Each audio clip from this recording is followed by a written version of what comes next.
పునర్విభజనతో తూర్పుగోదావరి జిల్లా పరిధిలోకి వచ్చిన గోపాలపురం ఎస్సీ రిజర్వ్ నియోజకవర్గంగా కొనసాగుతోంది. ప్రస్తుత హోంమంత్రి తానేటి వనిత, ఆమె తండ్రి కూడా ఇక్కడ తెలుగుదేశం నుంచి గెలిచిన వారే. 1983 మొదలు 2019 వరకు ఒకసారి మాత్రమే కాంగ్రెస్ గెలిచిన ఈ నియోజకవర్గంలో గత ఎన్నికల్లో మొదటిసారి వైసీపీ జెండా పాతింది.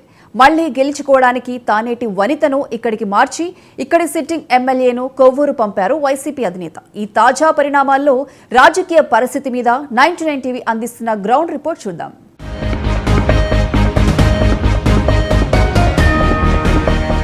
రాజమండ్రి లోక్సభ నియోజకవర్గం పరిధిలోని 7 అసెంబ్లీ నియోజకవర్గాల్లో ఒకటి కావడంతో గోపాలపురం ఇప్పుడు తూర్పుగోదావరి జిల్లాలో భాగమైంది.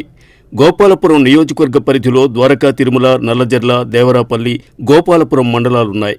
తాజా మార్పులు చేర్పుల తర్వాత ఎన్నికల కమిషన్ ప్రకటించిన తాజా ఓటర్ల జాబితా ప్రకారం ఈ నియోజకవర్గంలో మొత్తం ఓటర్లు 2,41,884 మంది ఉండగా వారిలో పురుషుల కంటే మహిళా ఓటర్ల సంఖ్య దాదాపు 4,500 ఎక్కువ.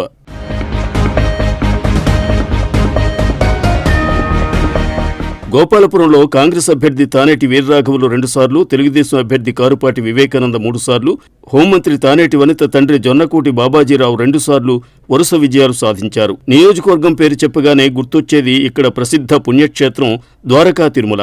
దీన్ని చిన్న తిరుపతిగా పిలుచుకుంటారు.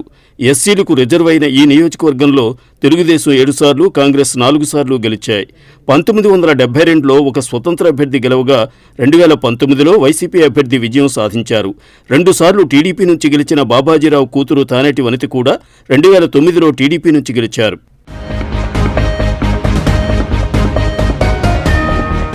గత 2 ఎన్నికల ఫలితాలను గమనిస్తే ఇక్కడ వైఎస్ఆర్ పార్టీ ఎదుగుదల స్పష్టంగా అర్థమవుతుంది. 2014లో తెలుగుదేశం తరపున పోటీ చేసిన ముప్పిడి వెంకటేశ్వరరావు 51% పైగా ఓట్లు సంపాదించుకోవడంతో పాటు 11,500కు పైగా ఓట్ల మెజారిటీతో విజయం సాధించారు. వైసీపీ అభ్యర్థి తలారి వెంకట్రావు ఓడిపోయారు. కానీ 2019 ఎన్నికలకు వచ్చేసరికి పరిస్థితి పూర్తిగా తారుమారైంది. ముప్పిడికి 20,000 ఓట్లు తగ్గగా తలారికి ఈసారి 28,000 ఓట్లు పెరిగాయి. ఈ ఎన్నికల్లో వైఎస్ఆర్సీపీ అభ్యర్థి తలారి వెంకట్రావు 37,000కు పైగా ఓట్ల ఆధిక్యంతో ఘన విజయం సాధించారు. జగన్ ప్రభంజనం, అంతకుముందు ఓడిపోవటం వల్ల వచ్చిన సానుభూతి, అప్పటి తెలుగుదేశం ప్రభుత్వం పట్ల వ్యతిరేకత లాంటి అనేక అంశాలు ఈ తీర్పును ప్రభావితం చేసి ఉండవచ్చు. ఈ 5 ఏళ్ల కాలంలో వచ్చిన రాజకీయ మార్పులు, ప్రభుత్వం తీరుతెన్నులు, పథకాల మీద ప్రజల సానుకూలత, అభివృద్ధి పట్ల వారి అభిప్రాయం లాంటివి ప్రధాన రాజకీయ పార్టీల బలాబలాలను బేరీజు వేయగలిగే స్థితిలో ఉన్నాయి. అందుకే పార్టీల వారీగా బలాబలాలు పరిశీలిస్తే విజయావకాశాలను కొంతమేర అంచనా వేసే వీలు కలుగుతుంది. వైఎస్ఆర్సీపీ ప్రధానంగా జగన్మోహన్ రెడ్డి అమలు చేస్తున్న నవరత్నాలను నమ్ముకుంది. నిజానికి అదే వాళ్లకు ప్లస్ పాయింట్ కూడా. అదేవిధంగా వాలంటీర్ వ్యవస్థ, గ్రామ సచివాలయాలు ప్రజలను పార్టీకి దగ్గర చేశాయి. ఇంటికే పెన్షన్ రావటం, ఇంటి దగ్గరే రేషన్ అందటం, పేదలకు ఉచిత వైద్యం అందుబాటు లాంటివి పార్టీకి బలం పెంచాయి. డ్వాక్రా రుణమాఫీ, 0 వడ్డీ రుణాలు కూడా సానుకూల అంశాలే. అయితే ప్రభుత్వ పనితీరు మీద కొన్ని వర్గాలు అసంతృప్తితో ఉన్నాయి. రోడ్లు అధ్వాన్నంగా ఉండటాన్ని జనం క్షమించే పరిస్థితి కనపడటం లేదు. ఇక తెలుగుదేశం విషయానికొస్తే ఆ పార్టీ తరపున పూర్వ వైభవాన్ని పునరుద్ధరించుకోవడానికి ప్రయత్నిస్తోంది. పార్టీ ఆవిర్భావం నుంచి 5 సార్లు గెలిచి ఉండటం ఇక్కడున్న పార్టీ బలానికి నిదర్శనం. గతంలో రోడ్లు బాగా వేసిందని, పేదల గృహ నిర్మాణానికి చొరవ చూపిందని ఆ పార్టీ చెప్పుకోగలుగుతోంది. అదేవిధంగా ఇక్కడ కమ్మ సామాజిక వర్గం చెప్పుకోదగినంతగా ఉండటం కూడా టీడీపీకి అండ. అదే సమయంలో గత ఎన్నికల్లో తేడా భారీగా ఉండటం ఒక మైనస్ అయితే, ఎక్కువగా ప్రభుత్వ వ్యతిరేకత మీద ఆధారపడాల్సి రావటం మరో మైనస్. జనసేన పార్టీ విషయానికొస్తే మరణించిన కౌలు రైతుల కుటుంబాలకు ఆర్థిక సాయం, వివిధ సమస్యల మీద పోరాటం, భవన నిర్మాణ కార్మికులకు అండగా నిలబడటం, క్రియాశీల సభ్యులకు బీమా సౌకర్యం లాంటివి సహజంగానే కొంత అభిమానం సంపాదించి పెట్టాయి.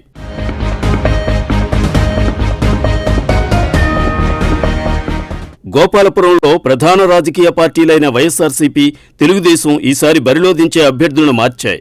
అందువలన పార్టీ బలాబలాలకు అభ్యర్థుల బలాబలాలు కూడా తోడవుతాయి. జయాపజయాలను నిర్ణయించడంలో అభ్యర్థుల వ్యక్తిగత ఇమేజ్ కూడా కీలకమవుతుంది. ఈ క్రమంలో ప్రధాన అభ్యర్థుల తీరుతెన్నులను పరిశీలిస్తే ఏ అంశాలు వారి గెలుపుకు దారితీస్తాయో అర్థమవుతుంది. వైఎస్ఆర్సీపీ ఈసారి అభ్యర్థిని మార్చాలని నిర్ణయించడం గురించి అంతా మాట్లాడుకుంటున్నారు.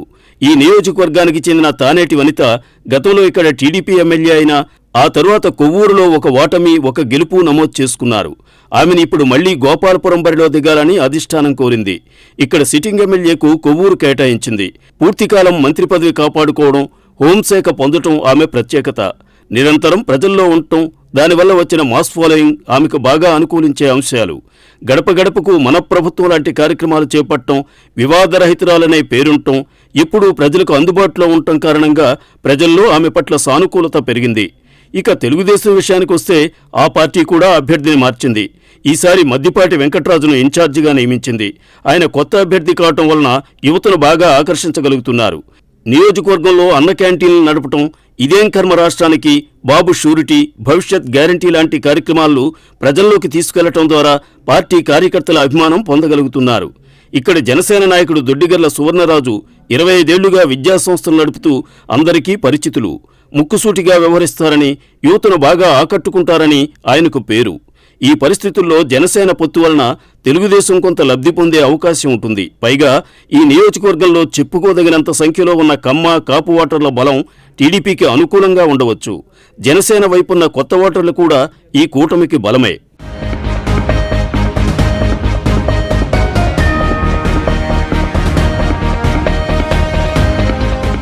గోపాలపురం నియోజకవర్గంలో జరిగిన అభివృద్ధి విషయానికొస్తే ఇక్కడ 700 ఎకరాల భూమిని దళితులకు పంచడం, గోపాలపురం, దేవరపల్లి, నల్లజర్ల మండలాల్లోని ప్రధాన కూడళ్లలో సెంట్రల్ లైటింగ్ ఏర్పాటు చేయడం, మెట్ట ప్రాంత రైతుల డిమాండ్కు అనుగుణంగా ఫైర్ స్టేషన్ ఏర్పాటు కృషి చేయడం, 100 కోట్లతో దేవరాపల్లి, కొయ్యలగూడెం రోడ్డు నిర్మాణం లాంటివి కనబడతాయి. అయితే సమస్యలు కూడా లేకపోలేదు. నియోజకవర్గంలో రోడ్లు అధ్వాన్నంగా ఉండటం, అర్హులకు ఇళ్ల స్థలాలు, ఇళ్లివ్వటంలో జాప్యం, అధికార పార్టీ నాయకులు ఒక వర్గానికే కొమ్ము కాస్తున్నారనే విమర్శలు, నియోజకవర్గ నాయకుల్లో సమన్వయం లోపించడం లాంటి అంశాలు అధికార పక్షానికి వ్యతిరేకంగా పనిచేసే అవకాశాలున్నాయి. మొత్తంగా చూస్తే కొత్తగా ఓటు హక్కు వచ్చిన వారు ఈ ఎన్నికలను ప్రభావితం చేసే అవకాశాలు మెండుగా ఉన్నాయి. ఉద్యోగుల్లో నెలకొన్న నిర్లిప్తత అధికార పక్షానికి చాప కింద నీరులా వ్యతిరేకంగా పనిచేసే అవకాశాలు కనబడుతున్నాయి. ప్రభుత్వం పట్ల పెరిగిన అసంతృప్తిని ఈ వర్గాలు ప్రతిబింబిస్తాయని భావిస్తున్నారు. అదే సమయంలో ప్రభుత్వ సంక్షేమ పథకాల ద్వారా లబ్ధి పొందిన వారు పైకి మాట్లాడకుండా మౌనంగా ఉన్నవారి సంగతేంటన్నది అసలు ప్రశ్న. నిజానికి అధికార పార్టీ నమ్ముకున్నది కూడా వీళ్లనే కాబట్టి వాళ్ల అంతరంగం బయటపడేదాకా జయాపజయాలను తేల్చి చెప్పడం కష్టం. అదే సమయంలో సామాజిక సమీకరణాలు కూడా గోపాలపురం ప్రజాతీర్పును ప్రభావితం చేస్తాయని భావిస్తున్నారు. ఈ నియోజకవర్గంలో ఎస్సీలు 30%, కాపులు 16%, కమ్మ కులస్తులు 15% ఉండగా సిట్టిబలిజ 7%తో పాటు 32% మంది మిగిలిన కులాల వారు ఉన్నారు. సామాజిక న్యాయానికి కట్టుపడ్డామని చెబుతున్న వైఎస్ఆర్సీపీ తన నినాదంతో ఏ మేరకు జనాన్ని మెప్పిస్తుందో చూడాలి.